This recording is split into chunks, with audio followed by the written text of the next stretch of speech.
중국에게 팔릴 뻔한 작은 섬이 대한민국의 바다를 지키는 거점이 되다 중국 불법 조업에 대한 특단의 조치가 내려져 중국아 새끼들이 격렬하고 비열하게 뺏어드는 군사지리적 요충지 경렬비열도 충남 태안반도의 끝자락인 관장곳에서 서해상으로 55km 떨어진 곳엔 새가 열을 지어 날아가는 모습을 닮았다고 해서 경렬비열도라는 이름이 붙여진 섬들이 우뚝 솟아 있습니다. 서해의 독도로도 불리기도 하는데 중국과의 거리가 가장 가까운 서해상 섬이 바로 경렬비열도이기 때문입니다. 깎아지른 해안 절벽과 기암 괴석들도 독도를 연상하게 하죠. 실제로 경렬비열도는 중국 산둥반도와 직선거리로 268km밖에 떨어져 있지 않고 우리나라 영해를 결정짓는 23개 영해 기점 중 한 곳으로 배타적 경제 수역 인근이자 서해 끝단에 위치한 군사적 지리적 요충지입니다. 또한 물고기 등 해양 자원이 풍부해 예전부터 황금어장으로 유명했습니다. 이에 우리 영해를 침범한 중국 어선들의 불법 조업이 매우 잦은데요. 불법 조업의 60%가 이곳 경렬비열도 해역에서 이루어진다는 연구 결과가 있을 정도로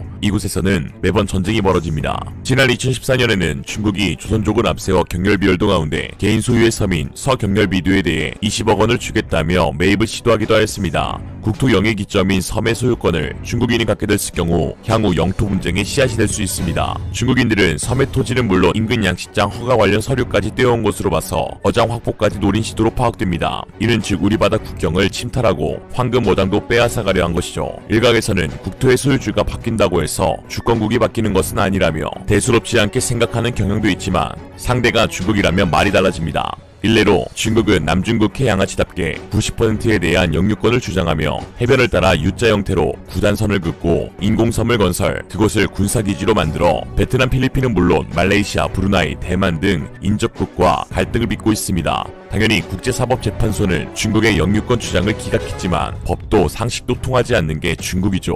뭐 중국이 중국한 것입니다. 아시아해양 투명성 이니셔티브의 작년 12월 보고서에 따르면 중국이 2017년 내내 남중국해에서 인공섬을 만들어 군사기지를 계속 건설하였는데요.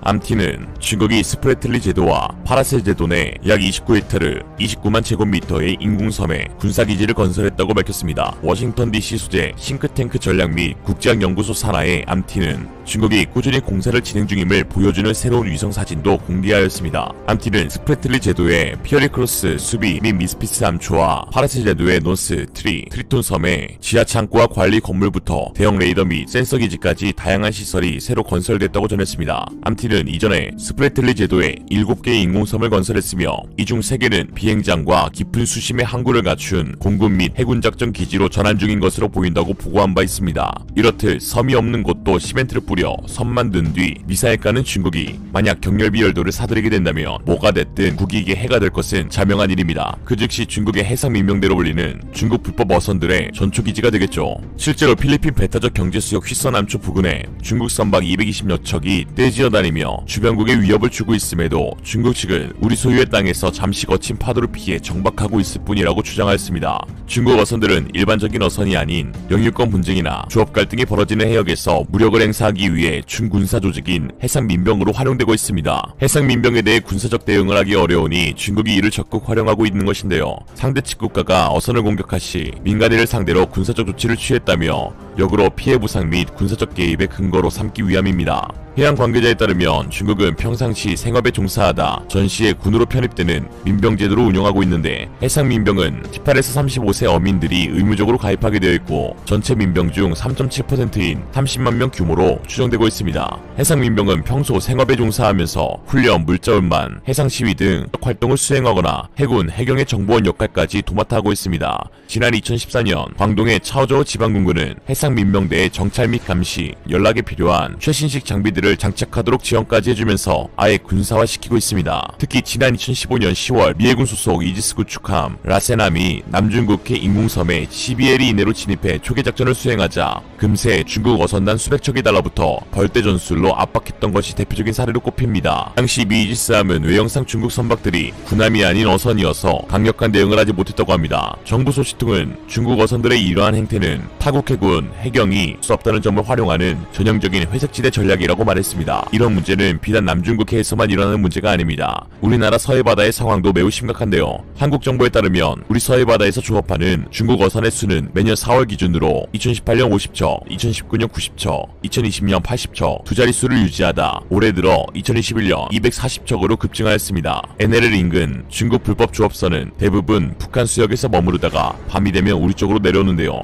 북한이 중국의 조업권을 판매한 여파로 인해 우리가 더 큰 피해를 받고 있습니다. 유엔 안전보장 이사회는 지난 2017년 북한이 자국 수역에 대한 조업권을 거래하는 것을 금지했지만 중국은 역시나 중국답게 제재를 위반하고 조업권을 사서 북한 수역에서 조업을 하는 정황들이 계속 포착되고 있습니다. 불법 조업선을 단속하는 한국군과 해경의 안전도 위협받곤 합니다. 지난 2016년 10월 중국 어선이 단속에 나선 한국 해경 고속단정을 들이받아 침몰시키고 도주하기도 했으며 2019년에는 서해 배타적 경제 수역을 침범해 조업하던 중국 어선 승선자들이 한국 해경 쪽으로 도끼를 던지며 저항하고 달아난 적도 있습니다. 특히 최근의 단속 현장은 전쟁터를 방불케 합니다. 새까맣게 때로 밀려드는 중국 어선에 소수로 맞서는 해경 단속 인력은 그야말로 중과부적의 상황을 매일 직면합니다. 정부는 불법 조업을 하는 중국 어선에 대해 발칸포 등 공용화기를 사용하고 도주하는 선박에 대해서는 공해상까지 추적해 검거하는 등 적극 대응하기로 나서는데요. 그동안 해경은 공용화기 대신 권총 같은 개인화기로 공포탄을 쏘거나 공중에 위험용 실탄을 발사하는 수준이었으나 정부가 공용화기 사용을 허용함에 따라 해경은 단속 과정에서 긴급한 상황이 발생할 경우 함정에 장착되어 있는 발칸포 등 공용화기를 사용할 수 있게 되었습니다. 현재 500톤급 이상 해경 함정에는 40mm 발칸포 등이 장착되어 있습니다. 40mm 발칸포는 최대 사거리가 6km이며 유효 사거리는 4km입니다. 1000톤급 이상 함정에는 발칸포 이외에도 M60 기관총이 장착되어 있습니다.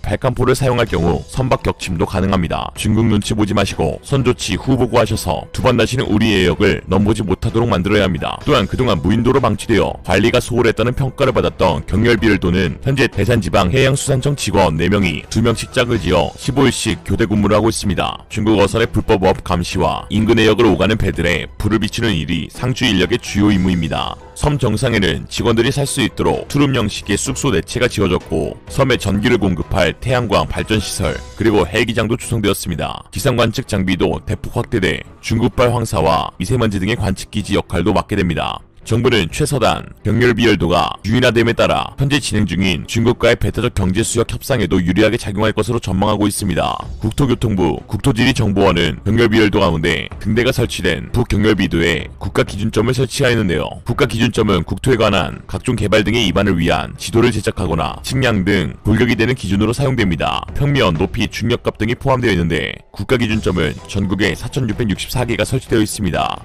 이번 통합기준점의 설치는 서해 도서 지역의 위치 기준점을 추가했다는 의미를 넘어 서해 해양 영토의 주권 수호와 수산자원 보호를 위해서도 중요하다는 게 국토지리정보원의 설명입니다. 또한 관리 연안항으로 신규 지정되면서 불법 조업 중국 어선에 대한 단속이 강화되고 기상악화에 닥친 우리 어선들을 보호할 수 있는 거점으로 활용될 예정입니다. 지난 4월 26일 해양수산부는 해양 영토 수호와 지역경제 활성화를 위해 경렬비도항과 경북 경주, 간포항, 경남 통영, 진촌항을 연안항으로 신규 지정하는 신규 연안항 지정 타당성 검토 용역을 착수한다고 밝혔습니다. 연안항은 국내항을 운항하는 선박이 입출항하는 항만입니다. 독도나 경렬비열도에 경찰 공무원이 배치되고 항만을 운영하고 외국인 거래 제한 조치를 내리는 것 또한 물론 중요한 사업 중 하나이지만 그보다 더욱 중요하고 더욱 우선시되어야 할 것은 바로 우리의 역을 재집 드나드는 불법 어선들을 보이는 즉시 격침시키는 것이 먼저입니다. 지금은 퇴임한 인리 해양부 장관 수시푸지아 투티는 재임 기간 불법 조업 어선 500척을 침몰시켰습니다. 그렇다고 중국이 인리 장관을 해야기라도 했나요? 아니면 중국이 인도네시아와 단교를 했나요? 오히려 불법 어선의 수가 크게 줄어 자국 어민들의 어획량이 역대급으로 늘었습니다. 그리고 수시푸지아 투티는 설문조사에서 91%의 업무지지 평가를 받았고요.